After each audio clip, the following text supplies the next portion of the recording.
Coming up on the College Football X, it's championship weekend. We focus on the ACC and the Mountain West. Did you know the San Jose State Spartans are undefeated and playing for a conference title? And it hasn't been a smooth journey either. Justin Allegri, the voice of the Spartans, joins Jon Nelson, and this is a story that has flown way under the radar. And it's Clemson Notre Dame Part 2. In the ACC Championship Game, Don Munson, the voice of the Clemson Tigers, discusses that matchup shortly. Plus, Auburn is looking for a head coach. Dave Platta from WTVM Columbus, Georgia, explains the Tigers' coaching options. Welcome to the College Football X with your hosts, Jon Nelson and John Wilkerson. John Wilkerson here. This is the College Football X. It's championship weekend in college football. A lot of conference championship hardware will be awarded. Perhaps the most anticipated matchup is the ACC Championship Game. And it'll be the second time around for third-ranked Clemson against number 2 Notre Dame. The voice of the Clemson Tigers is here, Don Munson, spreading the gospel of the Clemson Tigers. I had to use your line, Don. That headline needs to be on your business cards. Well, it's one that I use it to close every interview that I do. You've already stole my thunder, but that's okay. Well, we've known each other for a long time. I know some of your lines, so and every now and then they're beneficial for me. So Part 2 of Clemson Notre Dame has become a reality. And what makes the sequel so intriguing, Don, is that Trevor Lawrence will be Clemson's quarterback. We didn't see that the first time around when the Tigers and Irish met in South Bend, did we, Don? No, obviously that was DJ Uiagalelei that was at quarterback, and that is one of the storylines. Everybody's all hyped up. Okay, Trevor's back, but I think if you go back and you look at that first game, John, all right, so you're telling me he's going to put up better numbers than DJ did the first time around? All Uiagalelei was throw for the most yards ever against Notre Dame. So, if you can just match those numbers, I think that we would take that. But it'll be interesting to see how things may change up just a little bit with a guy that's certainly a little more seasoned. But I think that we all got a good taste of what the future is going to be like here at Clemson with DJ. That's for sure. Yeah, you mentioned Trevor being seasoned. This is a guy from day one that has been in big, meaningful games. Heck, as a true freshman, he played for a national championship and won it. Nothing really shakes this guy. Will it make a little bit of a difference with Trevor under center in a championship-type setting? I don't know that any of us really know the answer to that, to be perfectly honest with you, because none of us have the crystal ball. But, all I can tell you is that, throughout his career, when there has been these big spotlight games, then certainly Trevor Lawrence has shown very brightly in those games and has played extraordinarily well. Obviously, you mentioned the national championship game his freshman year against Alabama. Now, maybe it wasn't necessarily that way last year against LSU. He didn't play his best game against LSU, so there is that factor that is there. So once you get to this point in time, and this really is a quasi quarterfinal playoff game, is what this is. So it'll be interesting. There's pressure on the young man. There's pressure on this team. There's pressure on Notre Dame, and how teams respond to that is going to be very interesting to see on Saturday. Travis Etienne came back for his senior year. What does his presence mean to that offense? Oh, it means everything. I mean, they are exceedingly better when he's on the field than when he's on the sideline. I mean, there's no doubt about that in my eye.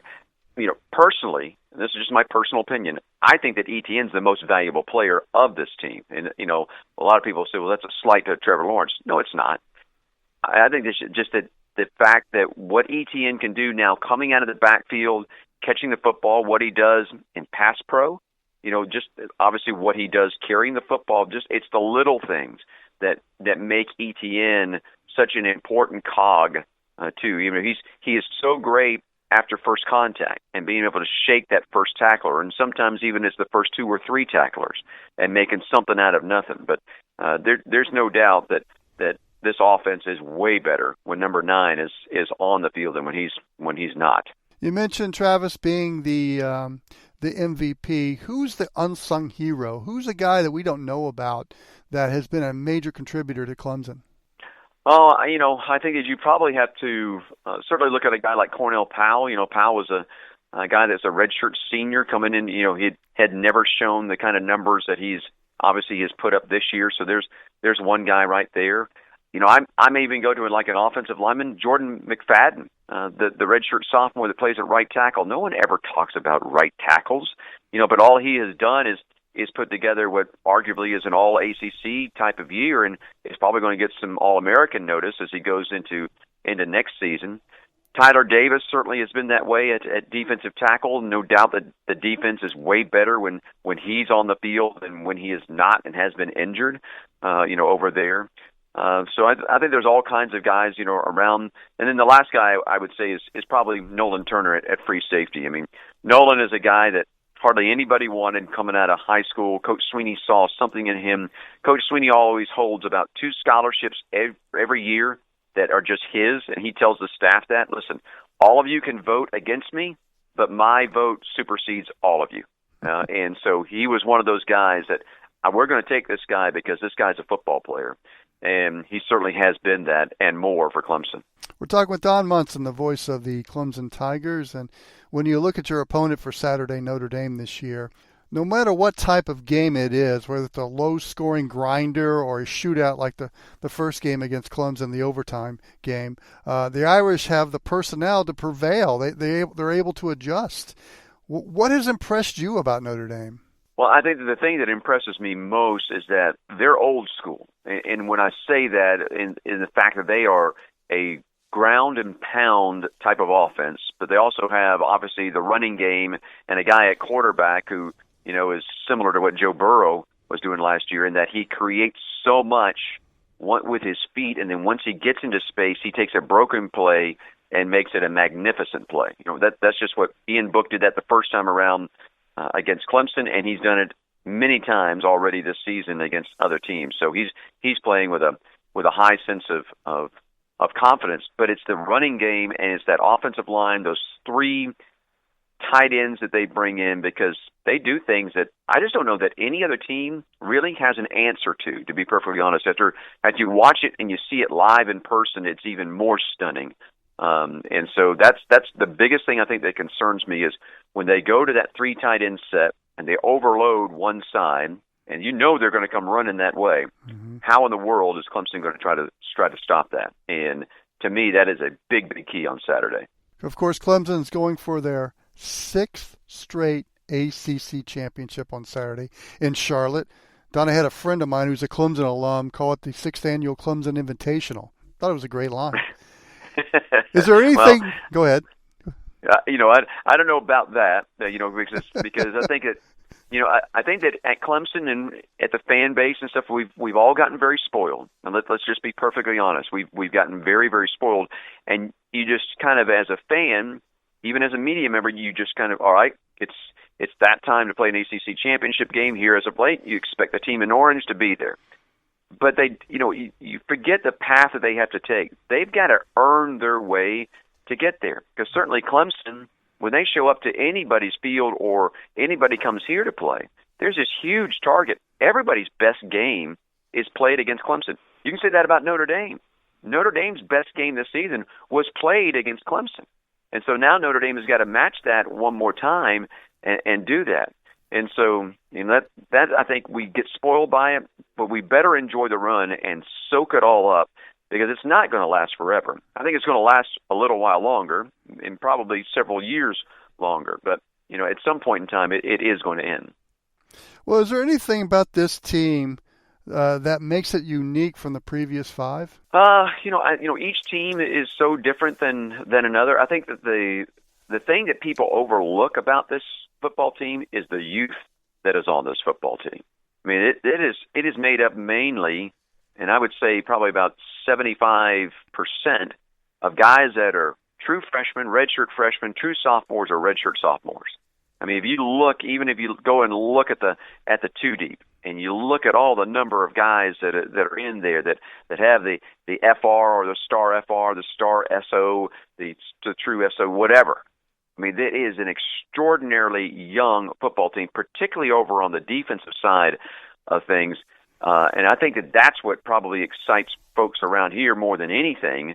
And, even though I said, you got to earn it and, soak it up, but I think that's what also makes me think that when Coach Swinney says that the best is yet to come, that you still have not seen the best of what Clemson football can put on the field, because I think that this group can get better than what they have already shown under his tenure.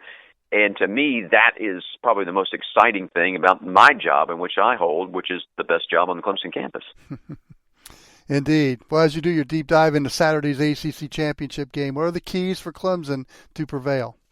Well, one, you got to contain Book. I mean, your defensive ends, and I don't know if they train Notre Dame's offensive line to do this, but every time that at least I've watched him, is that you often see defensive ends in particular, they over pursue, and when I say that is that they get too far on the edge and too far upfield, and so the tackles just take them and right. If you're going to do that, we're just going to push you right on by our quarterback, and then that's going to give him either a lane to take off and run, or it's going to give him an area where if he gets into trouble in the pocket, all right, he can get away from that and extend the play and see what can happen. So you've got to be able to contain Book in some way, shape, or form. You've got to be able to do that. And I don't think that's with a spy either.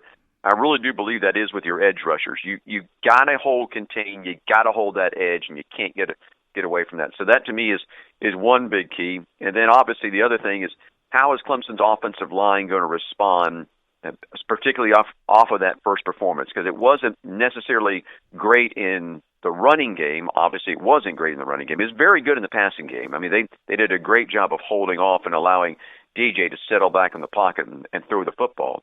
But I think that offensive line for Clemson is maybe the most key ingredient in all of this, because if Clemson can run the football to some success, and they don't have to run to great success, but just to some success, then I think that will set up everything else offensively for them.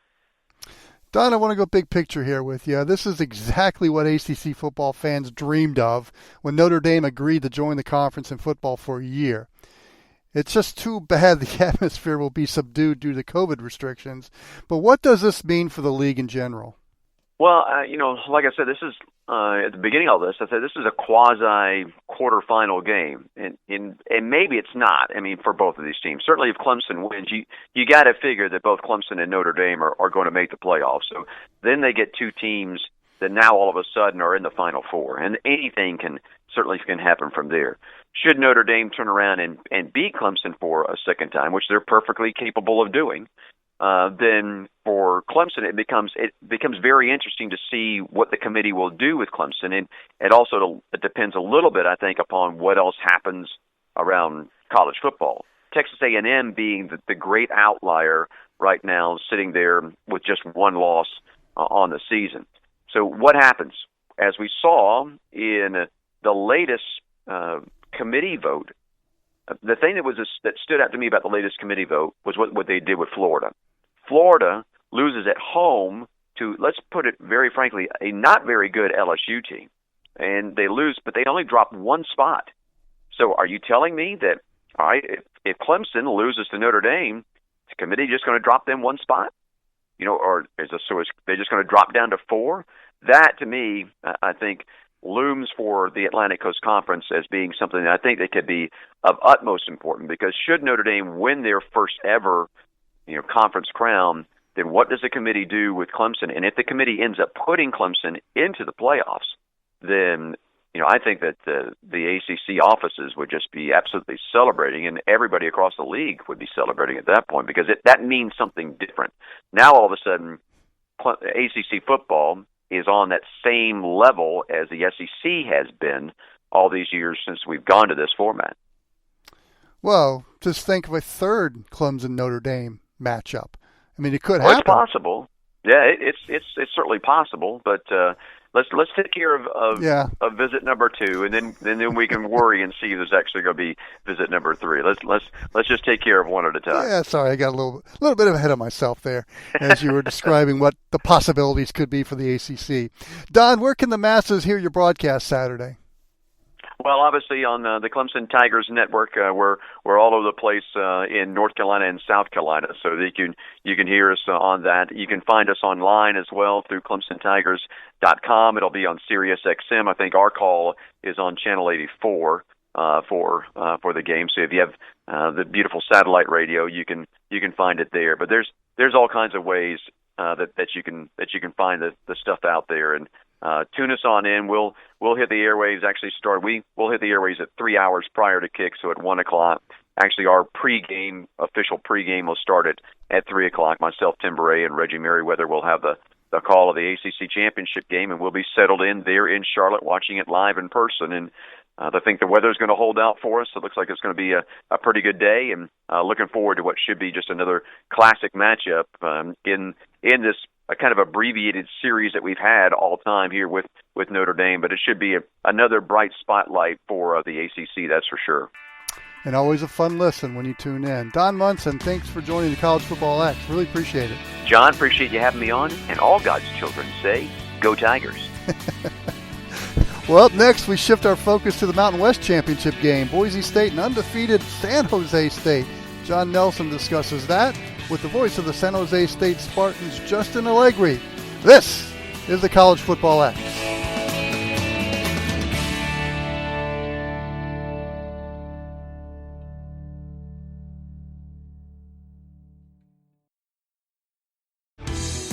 You are listening to the College Football X on the OSG Sports Podcasting Network.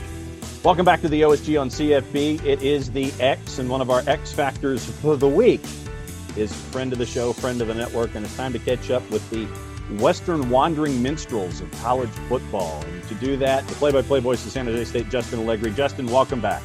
Thanks for having me back. It's good to talk with you again. Well, and considering that there's a pretty darn important game you have this weekend that's involving the championship. Congratulations. Yeah, it's big for the program, and certainly the university is happy with it, thrilled about it. The alumni and the fan base, they're rejuvenated, and this is an opportunity that the Spartans have not had in a long, long time. They haven't won a conference championship since 1991, and have never participated in a conference championship game. So this is historic, and the fans are happy about it. So if I had told you before the season started that this is where you would be getting ready to play a conference championship game, what would you have told me? As a San Jose State broadcaster, I would have told you absolutely. I completely think that's going to happen. As a optimistic and realist, I would have told you kind of a surprise. San Jose State, I knew they were going to be good this year. I thought they would be in contention to go to a bowl. I don't know if I anticipated the defense being as good as they have been this year. And certainly when you look at the Mountain West Conference and the teams that have gone to the championship games over the last few years, there are teams that the Spartans are chasing after. And it was nice to see them beat San Diego State and beat Hawaii on the road. And now they're getting that shot. And it's just a testament to what this team has gone through in terms of the work in the off season and building the program the right way to put them in this spot. But no, I got to be honest with you. I don't know. I don't know if I would have been surprised by them going to the championship game, but I certainly don't think they would have been undefeated and sitting where they are hosting the Mountain West Conference championship game. Well, and when you look at it, there was a great piece that was written now behind a paywall, courtesy of our friends at ESPN Plus. And it was a great blow-by-blow of the entire season where it's San Jose, it's Humboldt, it's Vegas, it's Newfoundland, it's like the North Pole. I mean, every single place. This is maddening. I hope each and every one of you got frequent flyer miles and hotel miles along the way because it's been an adventure. Yeah, if they could have created a San Jose State passport for their travels this year, I think it would have been a collector's item. Yeah, you're right. I mean, you start off the season, the Spartans were practicing a little bit in San Jose, then the restrictions shut that down. So they moved to Humboldt, which is 5.5 hours on a bus up to Northern California. They practiced there for the fall, come back home. They're able to play their games at home. It's odd, too, because then you think about what the Spartans have gone through in terms of the travel and not played. I mean, the travel to Boise State, and the game was canceled mere hours before the game started. So And then the Spartans come back home and understand that they can't be playing any more games in Sefq Stadium, their home stadium. So now what do you do? Well, let's look at other venues. Let's look at other states. And Hawaii turns into a road game, which turns into a long road trip because the San Jose State Spartans couldn't come back to Santa Clara County. And now they're in Las Vegas, and they will be until the end of the season. So, yeah, you say, would I have expected the Spartans to be in a championship game? I definitely wouldn't have called them playing Boise State in Las Vegas as part of the championship game where the Spartans are hosting. And last week the Spartans were hosting Nevada with the branding on the field saying New Mexico in the former UNLV stadium. Wild, just wild. But I think what it does is it speaks a lot to the players, the administration, everyone attached to the Spartan program to make sure, A, that you had a plan, because, in the Hunt for Red October, Fred Dalton Thompson had one of the best lines ever when it came to folks in a plan. And the plan has been there. You've had to be flexible the entire time, and it's been executed as best as it can be. And to still come out the other side the way that you have, I think it speaks to this season and all the prep that has gone into it, and just being able to adjust on the fly. Yeah, and I would even add in all of the prep that was for naught. I mean, there are all these contingency plans that the administration, the coaching staff, the trainers, everybody that's involved in the health and safety of this team and the support staff, they've gone through all these different scenarios, and a lot of those scenarios will end up just kind of going by the wayside and not being used just because things change so rapidly and regulations are always constantly in motion. So, yeah, it is a testament to what this group has done and the infectious positive attitude that the coaching staff has brought, not only on the team, but on the administration and on the athletics department. I mean, they don't get this far without that attitude, because there are so many reasons to be disappointed or discouraged or disgruntled by what's going on. And yet when you talk to players, when you talk to coaches, when you talk to administration, there is no negativity whatsoever. It's just, let's move on to the next game. Now we have an opportunity to win a Mountain West Conference title. Let's attack that. And if that's not the attitude, they're not in the spot they're in right now. So what's it going to take this weekend? I think a few big keys for the Spartans. And, when I was looking at the matchup against Boise State the first time around, you build it up. I mean, Spartans have never beaten the Broncos. So that in itself is going to be a daunting task. But I think the three keys that I look at is the Spartans have to start off strong. And whether that means they score first or they just have a good defensive stand, the first 5 to 10 minutes of the game are going to have to dictate the rest of the tempo for San Jose State. Spartans have not been in this position before. Everybody on the Broncos last year was in the championship game. Several players have played in multiple championship games. They've played in these high leverage type of situations. The Spartans have not. I mean, the closest they could have gotten was last week against Nevada in a must-win situation to get to the championship game. So first 5-10 minutes are going to be pivotal for San Jose State. They have to play well. I also think they have to put pressure on the quarterback of the Broncos, Hank Bachmeier, who is very, very good when he is comfortable, like most quarterbacks. But he is a guy that will just go to work if you give him the time. And his offensive line is great.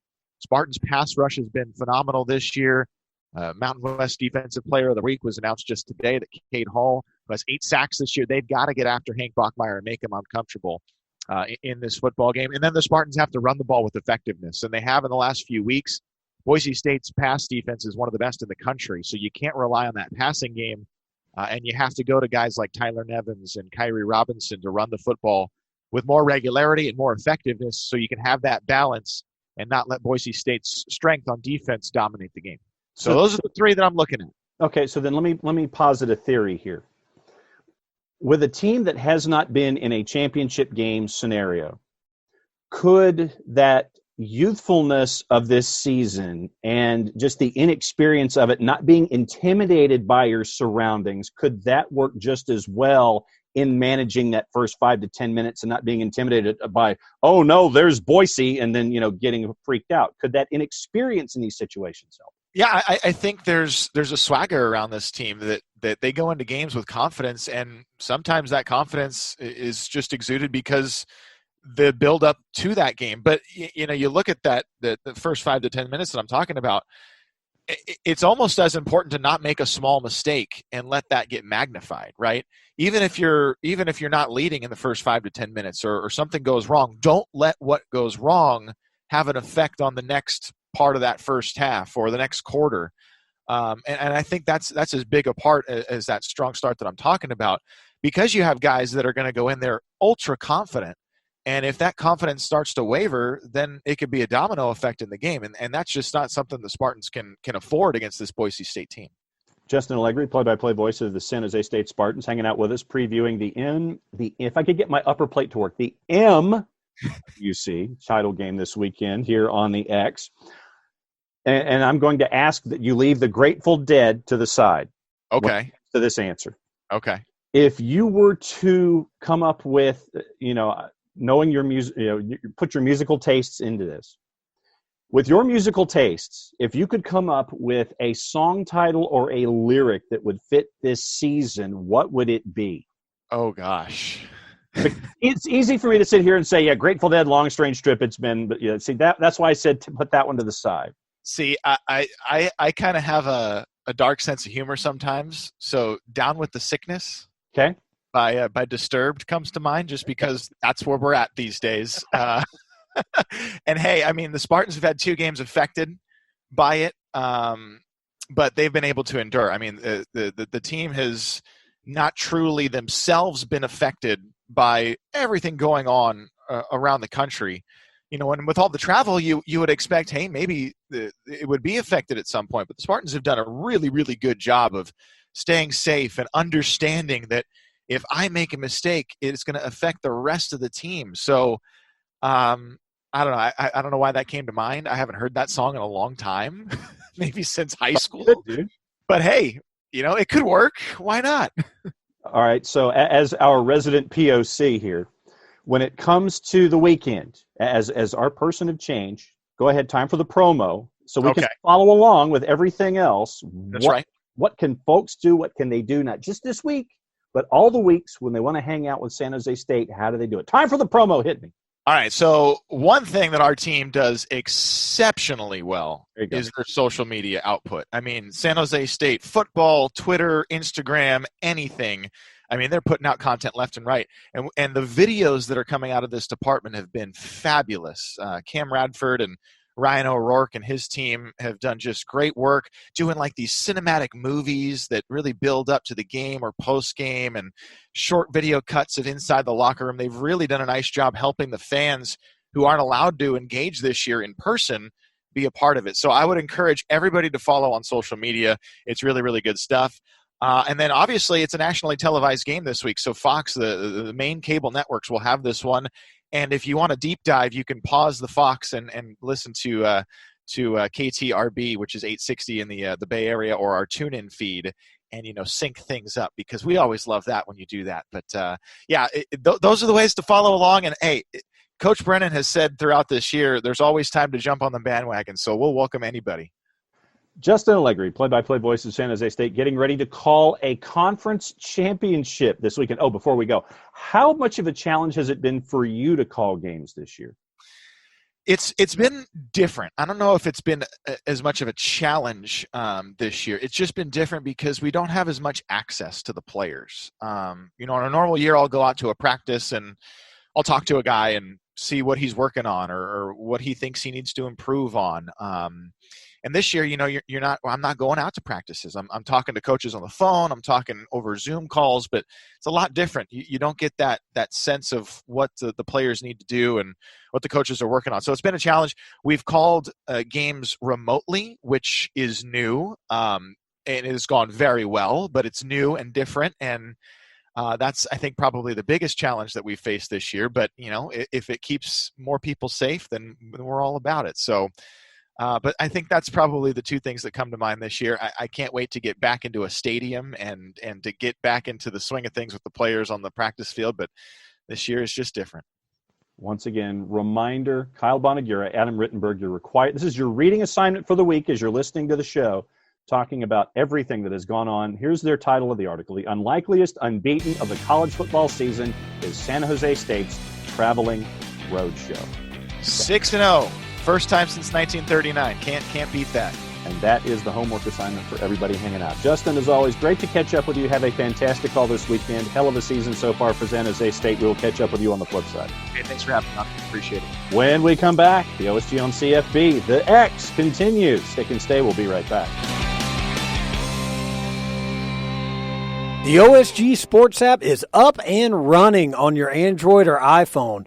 All you got to do, install the OSG Sports app and listen to our podcast from college football, soccer, lacrosse. What are you waiting for? Let's get this done. Get the OSG Sports app today. The online sports guys would love to hear from you. Go to our Twitter page at OSG Sports for a comment, rant, or just whatever is on your mind about college football. Now, back to the College Football X. Welcome back to the OSG on CFB, the X, the midweek show. One of our X Factors this week is discussing one of the hottest commodities when it comes to coaching right now, vacancies and such, and it's on the Plains. Dave Platta, sports director, WTVM TV in Columbus, hanging out with us. Dave, thanks for hanging back out with us on the X. Good to be back. All right, so for me, for the longest time, it seemed like Gus Malzahn was always the guy who was on the verge of getting dismissed. Then he'd get the big win, and then everything would be fine, and then you'd go 8-4, and then people would be mad again. When did we finally hit critical mass? I think this year the critical mass happened in Columbia, quite frankly. That had to have been it, because the other losses, the loss to Alabama, the loss to Georgia, while not pleasant, not a surprise. Losing to A&M didn't help when they had the lead going to the fourth quarter, but it was really the loss, I think, to Columbia to South Carolina that did him in. So what's the vibe been like ever since the announcement happened on Sunday and basically all of the SEC atmosphere in the universe went complete and total supernova on this? Well, everybody's looking around going, all right, who are they going to go get? Is it going to be Hugh Freeze? Is it going to be somebody else? And, they have been pretty closed-mouthed about it so far. And that's the thing about this is that I know that you always have that contingent of SEC fans, regardless of university, that when you have a coaching change, you have to go the complete and total opposite. If you're a spread guy, they want you to run the ball. If you ran the ball and you were unsuccessful, they want you to go spread. Right. Spread to run? Is this spread to spread? I mean, what are we looking at here? You know what? Good question. But part of what you run, you've got to look at who you have. Yeah. You got to look at the talent that's already there. And Auburn has some really, really good talent. You've got a dual threat quarterback. You've got a running back in Tank Bigsby. And, it's not an empty roster, but Tank Bigsby is the real deal. We've been looking at him since high school, remember, at Callaway High. You've got wide receivers. You got a world-class sprinter among your wide receivers.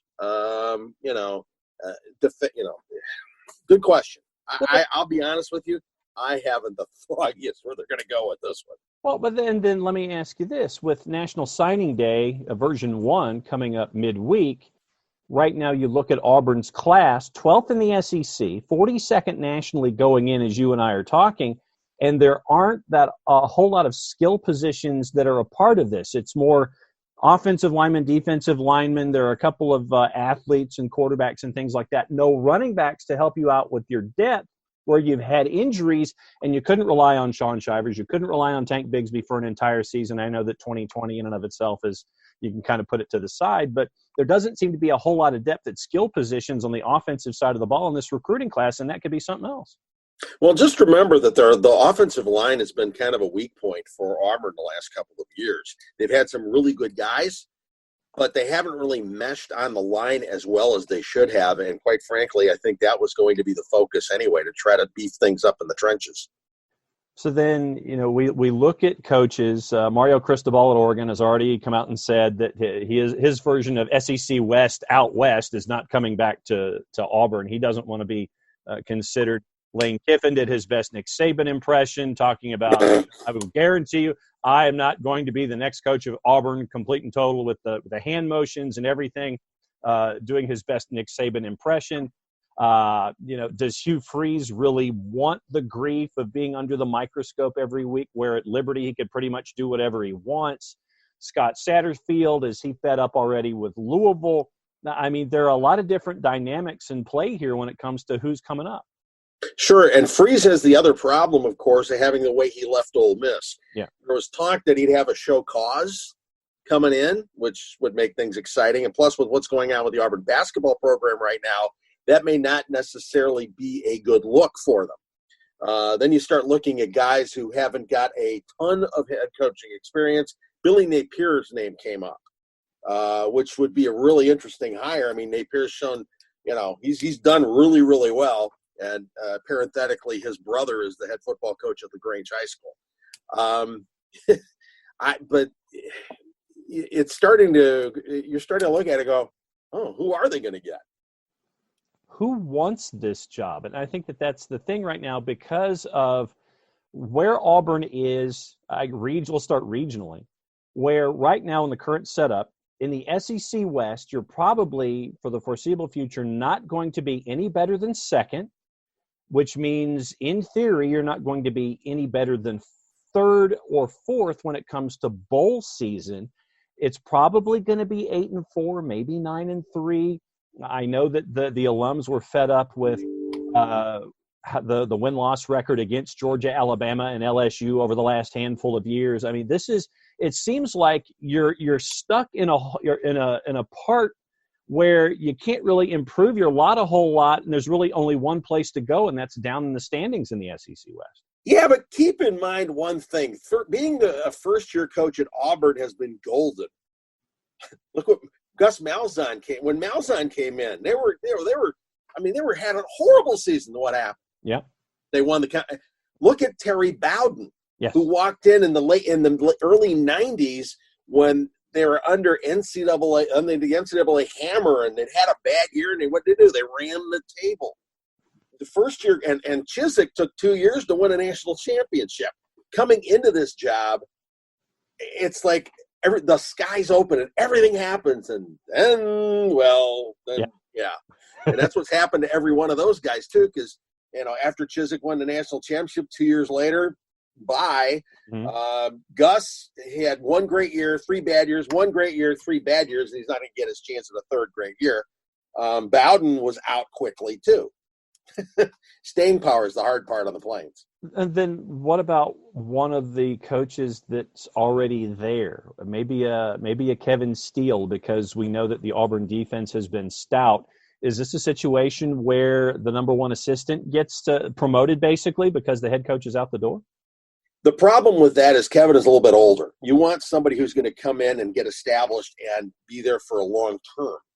Not that long term and Auburn have anything in common lately, but you want somebody who looks like they're going to build the program and stay. Well, Kevin's been around, and Kevin's good. I mean, he could be the best defense coordinator in the country, perhaps. I mean, look at what he's been able to accomplish. But then again, do you want to pull him away from what he is doing so well? True. Same with the likes of a Chad Morris on the offensive side of the ball. And I know that this is one other thing that I wanted to get into about is Chad and the offense. Did it seem to you this season that the book was too big and that Bo Nix was having to deal with War and Peace when he really should have been dealing with a Cliff's Notes version? I don't think that was the problem. I think that it was just like there wasn't any rhythm or flow to it at first. Once Bo got hot, and they knew where they were going, he was fine. Because Nix is a talent. With his ability to take off and be a true dual threat, he's a good one. It's just that it was like nothing was in sync, except in specific spots. And once they got it going, they're okay. But getting that sync going was tough. They had so many injuries. I think the injuries might have had a lot to do with it, especially in the offensive line. No doubt about it, and we'll keep an eye on that with signing day and everything else going forward. Dave Platta, Sports Director, WTVM TV in Columbus. Thanks for hanging out with us on the X. Time for the blatant plug for folks that want to keep an eye on everything going on in the Platta universe. How do they do it? I'm on Twitter at WTVM Dave Platta, and, of course, WTVM.com. We keep everybody posted, and, of course, you can watch the show. What he said, WTVM.com. It's always great. Dave, my friend, it's always good to catch up with you. We'll be catching up down the line. And since you have your finger right there on the pulse of everything going on right there in Columbus and all points in between, thanks for hanging out with us here on the X. Thank you, sir. Stick and stay. The OSG on CFB. The X comes back after this. Like the voice you're hearing on this podcast? It could be on your production too. Just go to goodpipesvo.com. That's goodpipesvo.com and reach out to Steve Henderson on the Contact Us page. Go to the website, click on the Contact Us page, and then see what Steve's Good Pipes can do for your upcoming project.